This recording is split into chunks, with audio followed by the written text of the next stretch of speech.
Welcome to the Survivor's Guide to Life. Today we are, our title, Learning to Conquer Life's Crises. We're going to talk about rewriting your life story, the transition that we're making as we go through this crisis of the pandemic and the different stages we may find ourselves in, continuation of what we talked about last time. We are also going to introduce you to an incredible young man who will share some of his story. He rewrote his life story and made a horrific history turn into something very positive, and you will want to stay tuned for this today. So hello and welcome to the Survivor's Guide to Life on KPCA Petaluma 103.3 FM. I'm Jenny Stevenson, your host, and joining me is Dr. Peter Bernstein. Today we continue in our series on how to survive through adversity.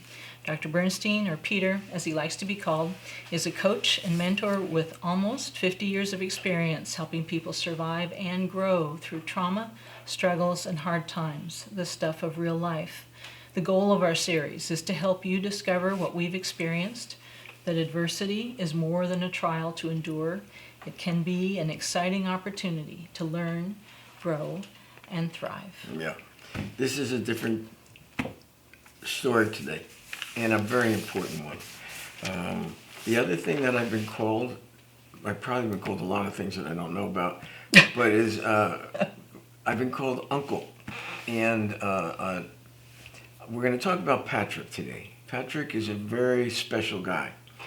We want to kind of plug it into the things we've been talking about for the last few weeks about different stages that people go through in these crises that we don't create ourselves. And the pandemic that we're facing now is certainly something we didn't choose, but we have to cope with it. We have to come out of it better than we have been coming. But you know, it's interesting, I hate to say I was listening to the news a little bit because most of the time I don't like to hear it. The news just foments so much fearfulness. And right now I see people so afraid and so unsure of themselves. So I'm very careful about how much news. But I heard a doctor from Stanford today being interviewed. And his take on the COVID-19 crisis was so much more positive. Really? And I've heard in a long time. Not like making up some fantasies. He wasn't doing that. But he didn't have this negative take or this terrible, kind of fear, worrisome, fearful outlook. And that I've heard from Dr. Fauci, who, you know, he's the expert on it, yada, yada. But I feel that he's really fomented an awful lot of worry and fearfulness and anxiety. He's a guy who's a worrywart, there's no question about it. But he's also caused, with his information, people to really get scared and continue to worry about the future. Well, they had an outstanding doctor from Stanford today talk, and he knew just as much about the virus. In fact, he's their expert at Stanford on it. But his take on it was so much more positive. And talking about that we can't just, he says, being locked away hasn't stopped anything. A number of things that we've done hasn't really gotten rid of the infectiousness of the virus. But he was talking about, they're now talking about inoculations that they're just, they're working on vaccines. Yeah, they're making some progress. And he was saying, that's not the only answer for the future. If there's going to be other things that have to happen too. But he was saying, these epidemics and pandemics don't last forever, ever. And they do come to an end. His outlook was so much more encouraging and positive and realistic. Yeah. And I was taken by it. And I said, now that's different than what you usually hear in the news. That's different from what you hear from the experts. And this man was considered the expert at Stanford. But I liked what he had to say. I was very impressed. And he wasn't creating pie in the sky, but he was saying it's not so negative as everyone thinks. And to sit around worrying yourself sick, he says, is not the answer. To isolate yourselves hasn't really stopped it either. And he says, in fact, that's causing other problems. Shutting down businesses, people not having work. He says, that's actually creating a crisis unto itself. He says, that isn't helping anything. So I listened to this guy and I'm thinking, you know what? this is a more positive outlook for You know what people. this is reminding me of is, and it's in our booklet, it's one of the points you always make, and that is that you must know the facts about your difficult situation, but I think your words are, don't let the facts be the complete reality. Right. You need to see the bigger picture and see all of the parts that are going on and not just the finite numbers. That's right. This man today had a much bigger, better picture than I've heard, certainly from the experts. I was glad to hear it. Yeah. I really was. A different perspective. Oh, it was an expert perspective based on what's happened, but it's not based on fearfulness, worry, terrifying people, creating more crisis than we already have. Now, to me, that made more sense. And he knew all the facts about what was happening. He wasn't minimizing them, but his whole outlook was so much more promising and hopeful. That's probably really what's going to be. He really was giving us a more honest, constructive outlook, and I think that was really good. Yeah. Anyway, we're going to talk today. This is what makes this a different show, and I think it's a very valuable one. I know it is. We wanted to have some continuity between some of the things we've been talking about and the last few episodes. And there's been a couple of very good editorials written. One of them is by this guy, Bruce Feller. Yes. And he's written a book, and we've taken some of his concepts. I've studied them, we've looked at them. And what I've really discovered is they really apply when you find out what people are going through. And he talks about the different stages that people go through when they're hitting a crisis. He talks about it, he calls it a transition, that when your life is disrupted by a crisis or a hard time and you have the opportunity or you're forced to enter a transition. Well, he talks about, that comes after. He was talking about what his words were, what he calls it as like a life quake. Right. Of something that is so upending that it hits the very core of who you are. And it's so out of control, and it's just such an upheaval in your life, and that's what this pandemic 19 has really caused. And then there's been an awful lot of offshoots that are other crises that are coming out of it now, not from the pandemic, but from people's anger and hysteria and fearfulness and pent-up rage, and this is pretty ugly stuff these days. And there's the economic side of it as well. Well, I think economic is part of it. Yeah. And I really do think that that's another part of the crisis that is so hard on people. I know people that haven't worked in 3 or 4 months. That's right. And they got to pay their rent, they've got to pay their bills. I mean, they're hurting. Businesses I see stayed open. They've kind of morphed into some way of keeping themselves open. And I see so many other businesses, the storefronts are saying, closed. They're done. I read that they expect to have 15,000 restaurants never to open again. So I mean, we've crossed quite a financial crisis, and it's really tough on people.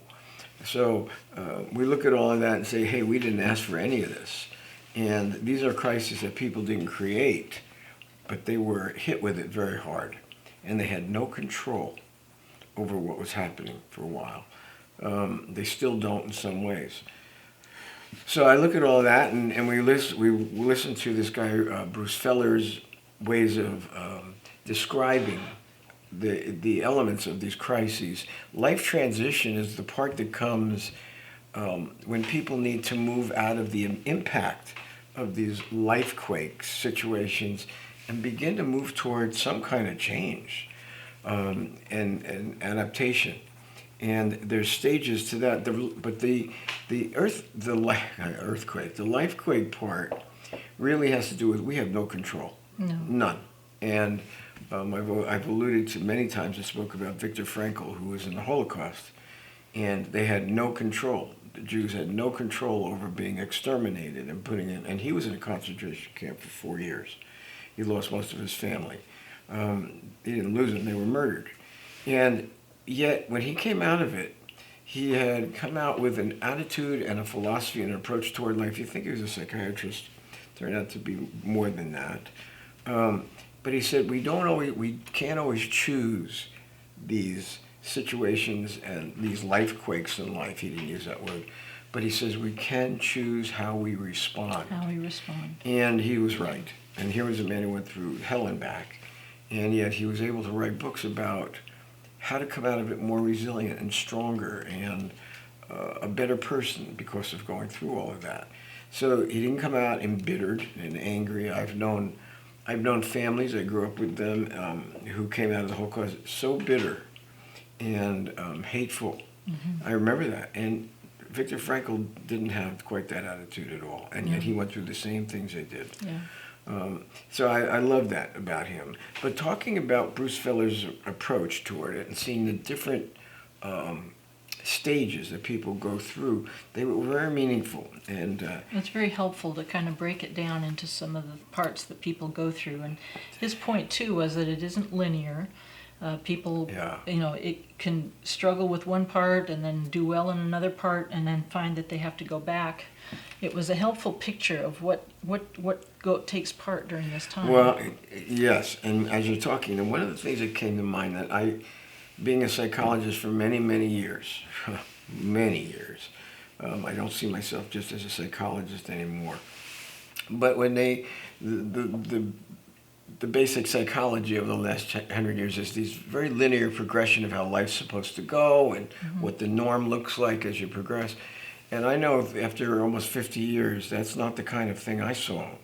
I saw that life has a lot of disruptions to it, a lot of ups and downs, a lot of things that aren't linear progressions, and they don't follow the set way of developmental pattern or a life stage pattern or whatever you want to call it. Not at all. In fact, as Bruce Feller said, and I agree to, that's a dangerous way of thinking for people because life doesn't go that way. And if they're married to that way of thinking, they're in big trouble when those disruptions come because it's not what they've been expecting or brainwashed to believe. Right. And most of us have to some degree or another.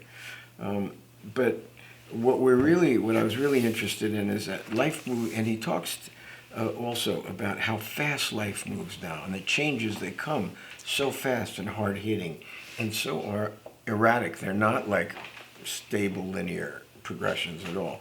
Right. And he agrees with me. That is a dangerous approach to life that people buy into, and then life doesn't work that way, and they are unprepared, traumatized, and unprepared. So anyway, I like some of those things that he's brought up. Talk about how the disruptions of life, he call them disruptors, happen to people. I would say that's more I wouldn't say norm, but disruptions come. And when they do, we can learn how to move more quickly and know how to deal with it more quickly and capably if we know it's not this linear, smooth-moving kind of thing, and we think on our feet, and we can move with the changes and the speed for which they come. This pandemic 19, boy, did it come that way. And financially, health, so many different things came so fast. So fast, and in such a chaotic way, like you said, no control. We'll come back. Yeah. Peter and I are here today talking about the life quakes and rewriting your life story, working through very hard times and what it feels like to be in the midst of them and how to respond positively. Plus, we're going to introduce you to a remarkable young man named Patrick. We will, and I think we want to transition into Patrick's story for a couple of reasons. Number one, I know Patrick since he's about 6 years old. And he's was an orphan from Rwanda. Yes. And if anyone knows about Rwanda, there was a genocide over 100 days that 1 million people were massacred. Yes. And the orphans and the orphanage, they call a school, of most of the kids that were involved in that were products of the genocide and have been deeply affected.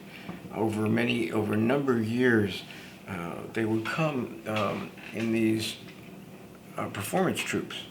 The choir. Choirs, singing, and dance, and they had musical instruments. And they would raise money for the school back for the kids that were back home. A portion of the kids in the school would come as part of this touring choir. About 33. Yeah. And over a number of years, my wife and I hosted them at our ranch. Yes. And we fell in love with them, especially a couple of them. They were wonderful kids, really outstanding. But one of them was Patrick, and the other one was a guy named Vielany. I call him Vinny because he danced like a guy from New York. So And he could sing like Sinatra. So, but he was a great kid. He is a great kid.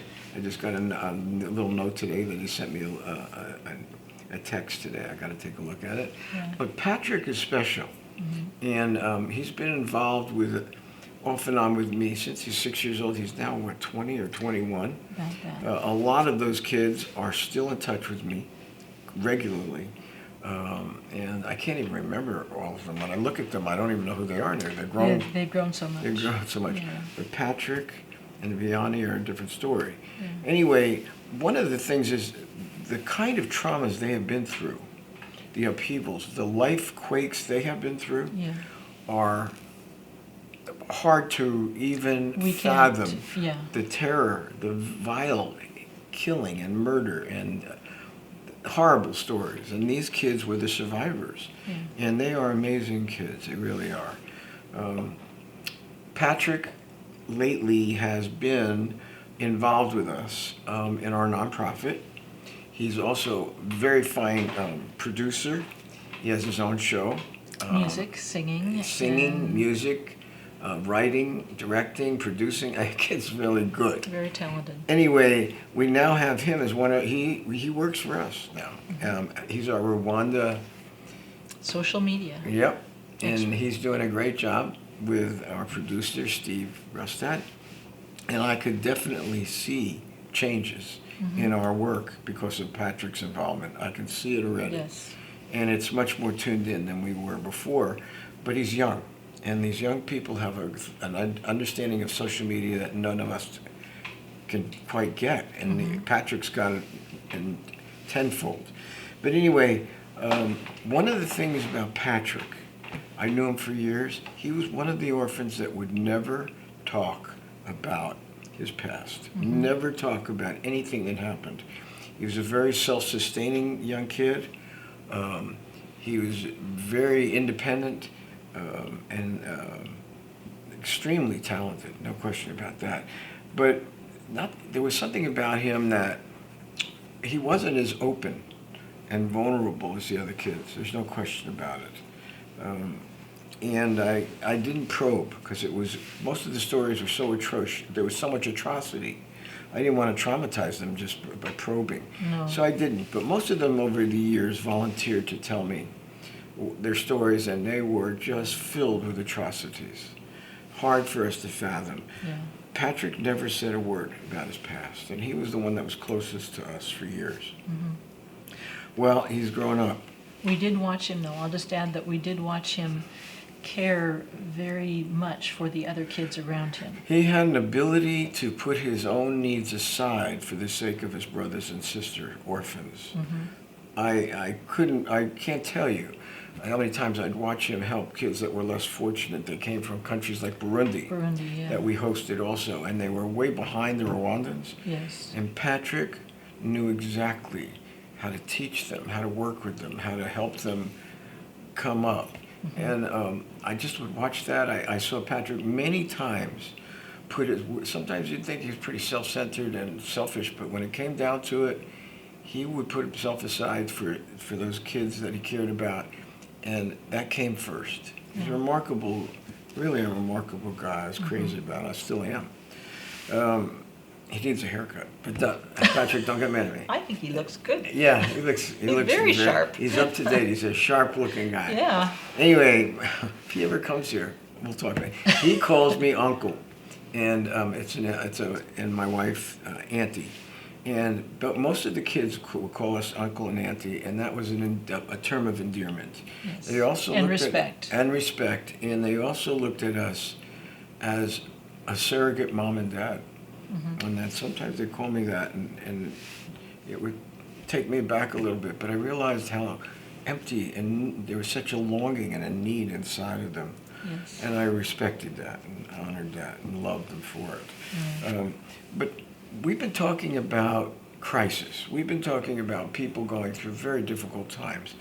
The long goodbye, Bruce Feller would call these stages the long goodbye, the messy middle, the new beginnings. And then he would talk about the purposes of those things. I have found talking to people lately that it really fits what people are going through and how difficult these times are for people. Yes. The long goodbye is like grieving ourselves and what we've lost. Having to let go of what we've lost. To let it go. Yeah. And that messy middle is where people have to kind of let go of certain things, attitudes and beliefs and dreams and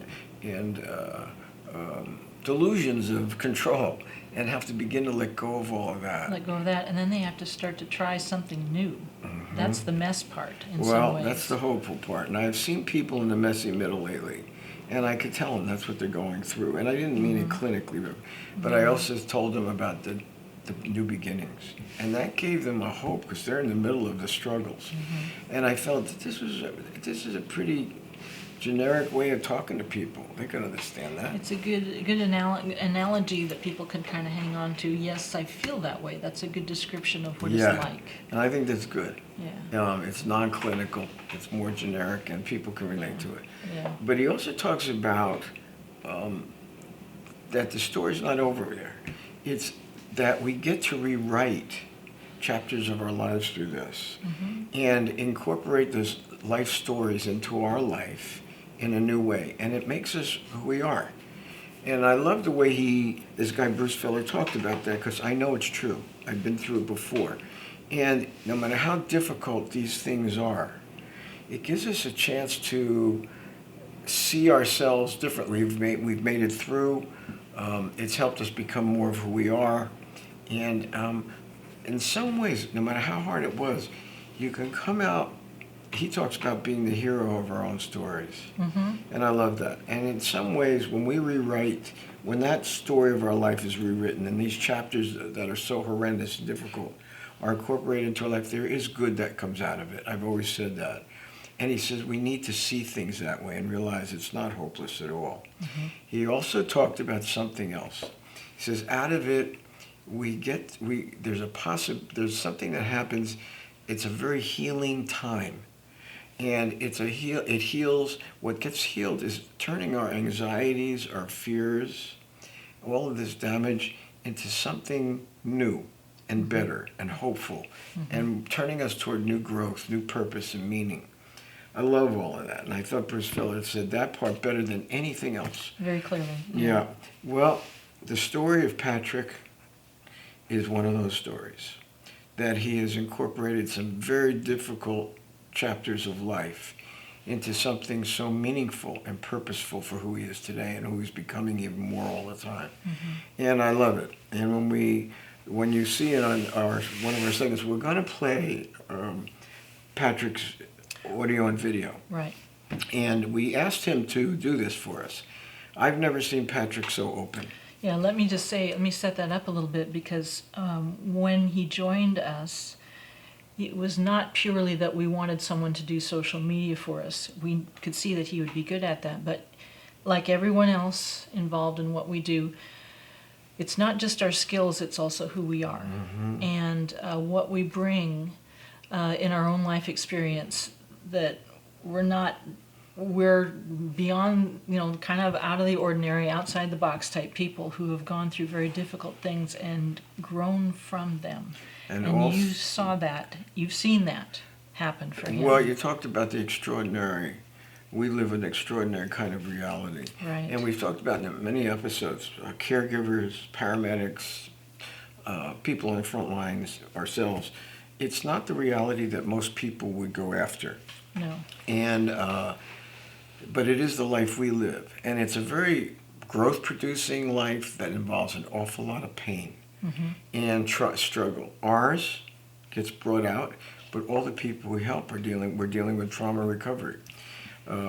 So the life we've chosen has come out of our own struggles and our own pain, and we have a deeper sense of understanding and empathy, and also a commitment to growth, personal growth, both emotionally, physically, and spiritually. And I look at that and I'm so grateful, even though it's a very difficult thing, but it prepares us for real life as we help others. Right now, I'm going through certainly to me it's a life quake, with my wife being so sick and taking care of her at the end of her life. Dealing with my mother, my 95-year-old, it was also at the end of her life. We're also helping many people go through similar kinds of things. And we're helping people deal with the effects of the pandemic. Right. So we know what an extraordinary reality is and what it entails and the good that can come out of it. Yes. And the hope. Well, the beauty of listening to Patrick's video and audio, for me especially, was hearing what's come out of all of that for him, and what his deepest commitment is today is to come alongside others who go through terrible times. And Patrick is as good as they come at this. I used to see it when he was a kid. Yeah. But to hear a life commitment of it. Yeah. You saw the beginnings of it, and you didn't know everything that was behind it for him. No. And now we're seeing, as he's become a young man, that he's still wanting to make a difference in other people's lives, and what we heard started to fill in some of the gaps for us. Well, what we're hearing is a more full story about how that progressed from what he went through, right, which was nightmarish, to the pain and the agonies that the kid has gone through. And you never would have known it, by the way, if you would have known Patrick. He used to tell me when he was 7 years old, I'm here because I'm a blessing. And I look at this little African kid and I go, yeah, okay, that's all right. Yeah, good. Well, little did I know, he was right. He was truly a blessing. Yeah. And he came into our lives during some difficult times, and he was a very healing part of our life, and so were the others. But we're going to hear about today with him. That's so beautiful, is where he is today. After what he's going to talk about, what he's been through. It's very powerful. It's powerful, but he's also going to show where he is today, and how he's using those horrendous things that he went through to now be able to his life commitment is to help others and bring them through people. it. He's very clear about that. Yeah. So isn't that the next segment? That's the next segment. So we are just in a moment going to play an audio or video, depending on how you're seeing us today. From Rwanda. From Rwanda, for Patrick, and I think his last name is Cyuzuzo. Patrick, we've known since he was a young boy, and his commitment has been out of the atrocities that he experienced growing up in Rwanda and putting his life together, hard struggle as it was, to come around and help others. And he's been helping others from the beginning. You're going to hear something that is very powerful, very intense to listen to, but very true for him and very authentic communication from him. I just want to add that he joined our team. He does social media for us.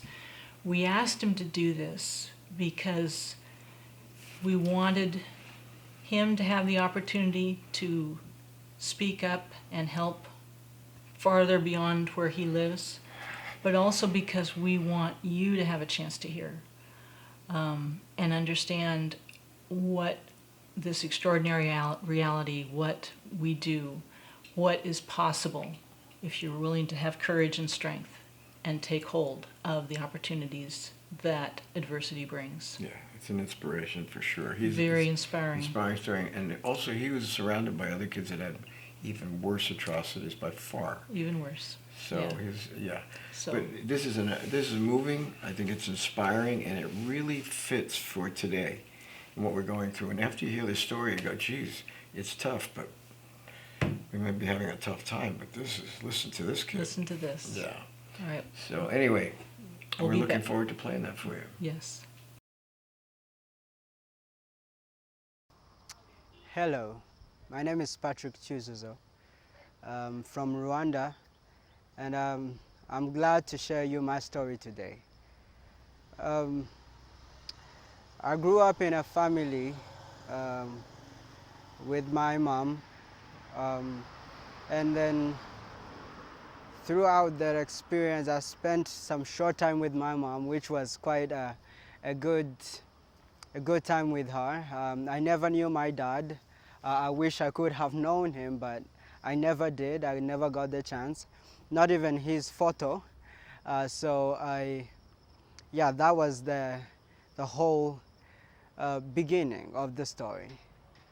I grew up in such a lifetime where it was all a tough life, a life where finding food was a really hard struggle. Um, Finding clothes was another battle.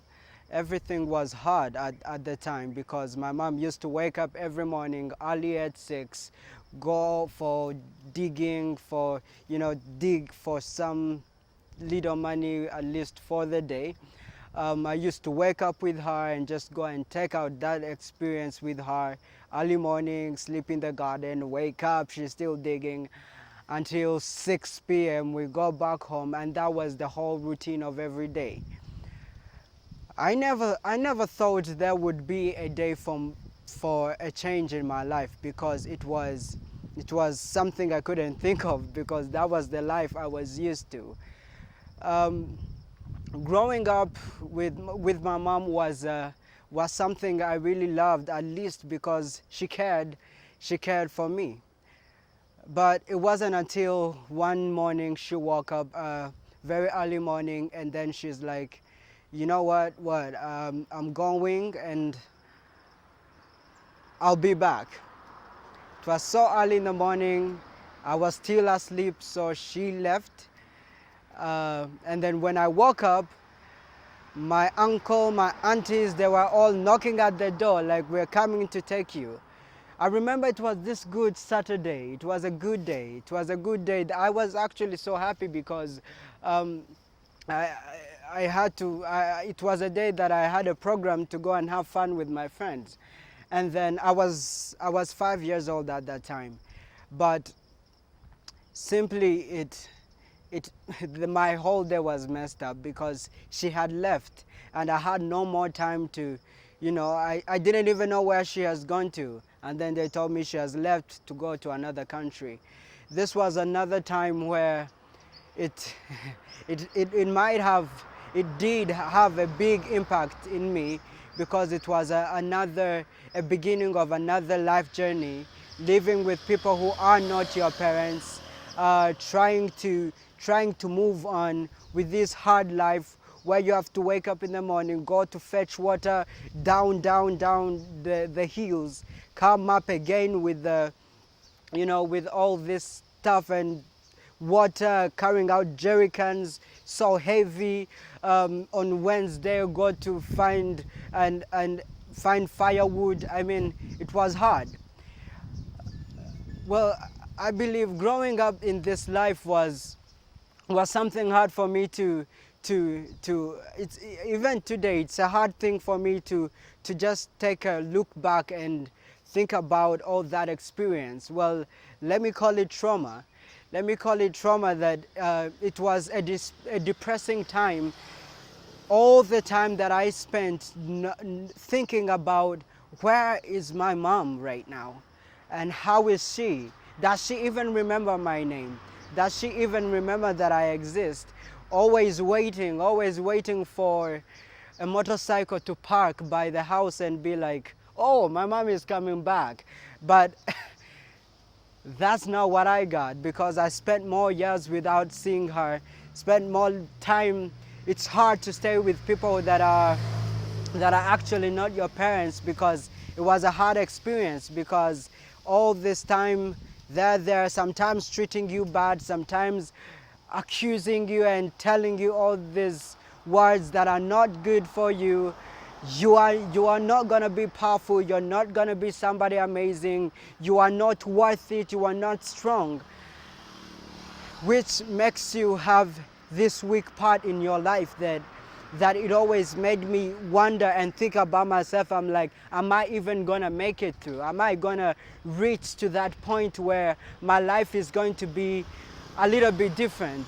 So it's traumatized me and got me into this depression that I don't know how to explain. I hear a story that I also don't really remember. I was too young. They once told me I tried to commit suicide. I don't really remember that.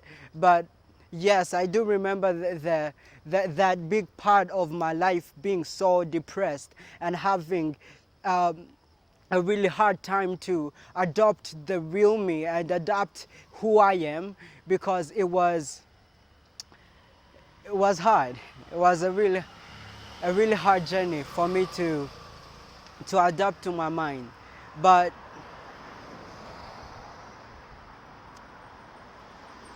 God still took me out of there. He still took me out of all that depression, all that trauma, all that time that it was hard. My life I've taken very many decisions. At some point I took decisions in my life because of what I'd passed through. At some point I felt like, okay, you know what, I have to take this direction, because I knew at my home they felt like I'm useless. My decisions have become more powerful. I've taken more stronger decisions. I've taken more better decisions, actually, because of always remembering that my past, my life wasn't that good. I didn't live a life that I wanted to live, that I could have wished to live. I didn't live the life that I didn't live a life that I would wish to live again. So my life experience has made me make decisions that take me to a better future, that make me wiser, that make me more focused. It has brought me closer to God, because that's a personal decision I made to trust in God, because He changed my life after all the time. I never knew I could be speaking the English I'm speaking today, but yes, I'm speaking it. So it has made me make decisions in my life that are stronger, because I feel like they're gonna change my life. And I felt like I've made stronger decisions in school, because I knew that no matter how I grew up, no matter the life experience, I still got to make it. I still gotta make it out of that. I still have to survive. I still have to work hard. At some point at school, I talk to my friends. I like talking to my friends and ask them about their life experiences, and ask them about their whole life and everything. And talking to them has made me want to share more and tell them I was once in that situation, because after God taking me out of it, I still had people around me that were still passing through the depression, passing through living families that are hard to live with. And then I talk to them, advise them, tell them you can make it, you can fight, you can move on.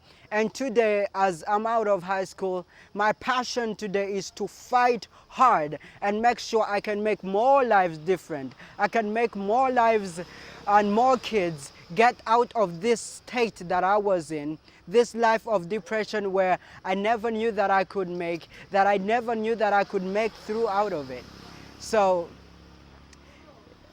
I feel like it has the life and the life experience have made me try and more to actually help more people that have been living in the situation that I used to be in. And that is my story. And that is how hard I'm striving. That is how hard I'm working to make someone's life different, to make someone striving, someone that is striving, someone that is passing through the trauma today, passing through the hardest times of their lives, passing through the depression, passing through that painful inside, to make their life different, to make them feel stronger, to make them feel more worth, to make them feel more powerful, to make them feel they can be some people, they can smile today, smile again. That's the message I could give you today. Let me give you the message that I got in my heart today. Smile. Things are gonna get better, and things will be better. It doesn't matter what you're facing through right now. Doesn't matter the life you're passing through. Maybe you're just like me. Maybe you've grown up in a life where your parents never cared. They were not present. Maybe you are in the situation where you were in a life of poverty, and you didn't have all the supplies. You didn't have the basic supplies, the clothes, the food. And I want to tell you, smile and just know that God has got you, and it's all gonna be okay. You got it. Thank you. You've just heard a video that Patrick Cyuzuzo made, and very powerful one indeed. In our last segment, we heard from Patrick, who is a survivor, was an orphan in Rwanda, telling us about how he has turned his life around. As Peter says, he's rewritten his life story. He's become the hero of his life story, of his own story. And listening to the video prompts some questions. So I'm going to have some questions for Peter. My first one is, Patrick said something that grabbed me. He said that it was very hard for him as he came out of very difficult childhood atrocities, that he struggled, he said, to adopt the real me. To adopt the real you? To adopt the real me. What do you think he meant by that? Well, my guess, I know Patrick since it wasn't long after his mother abandoned him. I met him, I think he was about 6.5, through the orphanage with the kids that he was involved with. He was very self-confident, even then. Do I think he was discovered as real you? No, I don't think so. Not yet. And but I think what he was talking about is how he discovered who he really was, the strengths that he truly had.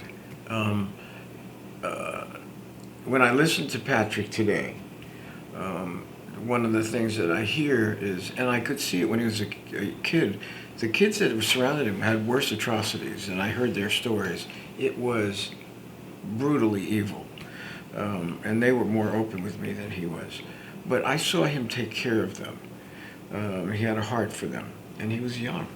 But what I'm hearing is what's come out of that. He's discovered he was a very contained kid. He was very talented, very ambitious. Charming is unbelievably an understatement. But what I'm hearing is out of the things that I saw in his character, even at that young age, I can't really say that I've seen in very many American kids. But what I saw in Patrick, it sounds to me like he's embraced what he was discovering, the strengths he was discovering, the resilience he came to through his struggles, his pain, his suffering, his agony, which I know he went through.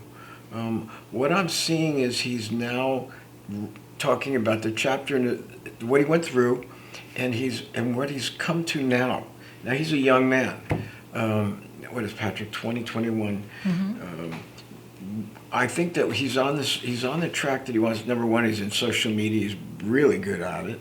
He's a very talented guy, but also that he cares about other people, and he wants to come alongside others who he understands their depression, their suffering, their pain, they're feeling worthless and not good enough to an extreme. And he knows how to come alongside them by using his own story, his own pain, his own suffering, to now have a deeper sense of empathy and caring than he would have had before. Now, I've seen Patrick come alongside kids from Burundi. Now, Burundi was in much worse shape than Rwanda, and we would take some of those kids in, too, on a couple of trips. And I saw him come alongside them and bring them along with such an empathy and an understanding of what it would take to teach them, to bring them out of themselves. And it was remarkable to watch. Let me follow that up with another question, too. Another thing that he said right around that time was he talked about, and he repeated it, the decisions that he wanted to make. He said, I wanted to make more powerful decisions, better decisions, because I didn't want to keep living the life that I was in. And we've talked a little bit about, the long goodbye, the messy middle, the new beginnings. Those decisions, are those part of how you work through, how you place those in that process? Well, I think decisions come out of the process. We're talking about a pretty messy, disruptive life. And I know him as he got a little older and at the orphanage and what happened there, and that became very disruptive too, and not through his own certainly not because of him. But I remember this kid has had a rough life. To get food to eat, clothes on his back. I mean, he's telling you the basics that we are going through a crisis. These people lived in a constant crisis of absolute bare essential survival, getting water, finding food. It's just an astounding life that he's lived already as a young person, and most of his peers have lived rough. He took care of them. He called me when they were hurting, and when I checked it out for other people I know in Africa, they said he's telling you absolutely the truth. And we would send money to get them grain and food, and then he would do videos to show us all the kids coming. He was the one who made sure that there was food for these kids, and he was thrilled about it, but he was hungry himself. Yeah. So I think through all of this, I think what he's trying to tell us is that through it all, he came to a place of hope and a place of growth and resilience. Those are the decisions he's talking. I'm pretty sure that's what he's alluding to. That it wasn't. He says it wasn't all. It didn't come out to be all negative and bitter. At one point, he says they tell him he was told he was suicidal. He's very depressed, and yet he's saying he didn't stay there. He moved through it, and out of those difficulties, in new beginnings, he healed his pain. He healed his depression. He healed so much of the damage that was done and trauma. He says he's been traumatized. He's telling the truth. And he's saying out of that, decisions came that were more positive and how they could be used to help others. And he mentioned his spirituality, that he believed in God, and God brought him through this so he could come alongside others with a deeper sense of understanding and empathy. I know, because I witnessed it even when he was a young kid, that was absolutely the way it was true. Mm-hmm. And he lived it in a way that was so impressive. I can't say I've seen many American kids like this. I know they're there. Yeah. But this was an amazing thing to behold. So then that leads to another question for me, which is that I don't think we or people listening can fathom what it felt like to Patrick to grow up in the situation he was in. Mm-hmm. However, I also feel like it would be a mistake for us to say that that what he has gone through isn't something that is an experience, that there are similarities in terms of, is he some extraordinary person that none of us can even come close to? Are there things that what can we take away for ourselves that we can do that we heard from him? Well, I think that what we can take away from that is hope. That here's a fellow that went through so much, and I mean, he's only 20. He still lives in Rwanda. He doesn't have a lot. But you can hear the hope that comes out of all of this and the resilience. You can hear that people who've been through, we're going through some rough times, a lot of us. But he's telling you the stories of what he went through. You should hear what his peers went through that I knew. Much horrendous, nightmarish things. What was a really amazing thing that struck me about all of them was how grateful they were. Mm. They had an appreciation and a gratitude and a love for what was being done for them and what was given to them that you just don't see in American kids. It was so impressive, and I know because I gave him and his friends, I took care of them, I did things for them, and I'd have every once in a while have a real awakening to how much it meant to them. But as far as seeing kids that young to have been through so much and have such a deep appreciation and gratitude and a willingness to embrace life and be useful really inspired me. And you could see that these kids, their life wasn't put together yet whatsoever. And yet they were going to move in a more positive way, and they were going to make something good come out of everything that they've been through. He's the only kid. I never knew anything about his background. So the others I knew, and it was it was horrible, the atrocities they witnessed. And yet to be around them was inspiring.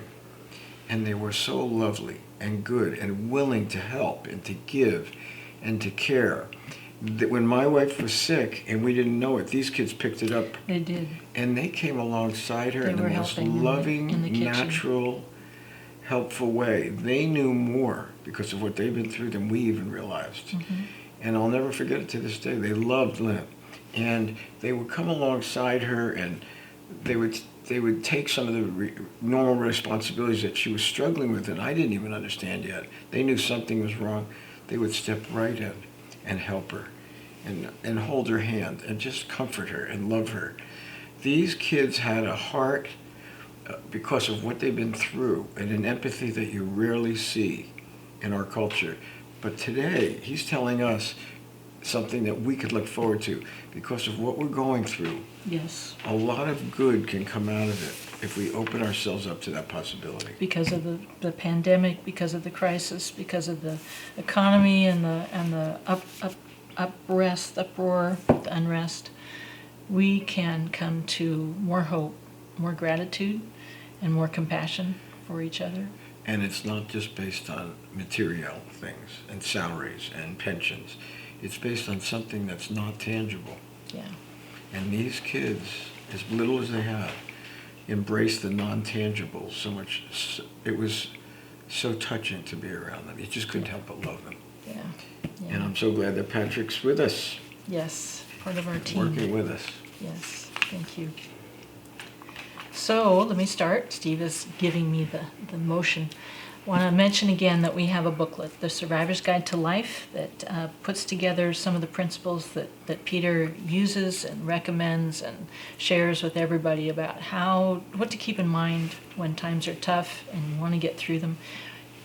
Email me, Jenny, at bernsteininstitute.com. I would be glad to send this to you. Okay, so let me know. I'll get it to you right away. It's a beautiful little book. The Survivor's Guide to Life is made possible through a grant from Sonoma Coast Trauma Treatment, a 501c3 public charity that relies entirely on donations from people like you. We hope that we have been of great benefit to you and that you'll go to sctraumatreatment.org and consider making a donation. We also have a GoFundMe charity campaign. Our podcast website, thesurvivorsguidetolife.com, where you'll find our podcast audio recordings. We're also on YouTube. We have a channel with the video of all of our podcasts. We have Facebook and Instagram. Please like us and share us. You can get in touch with me not only by email, but Peter and I by phone, 707-781-3335. And thank you for joining us. I think we've had a pretty amazing episode here. I hope you feel the inspiration that we do from it. Yeah. And we wish you all the best, and keep your chin up. And we will... Don't give up. Hang in there. Yeah. You can have hope and gratitude, and we can come through this together. Please join us again next time.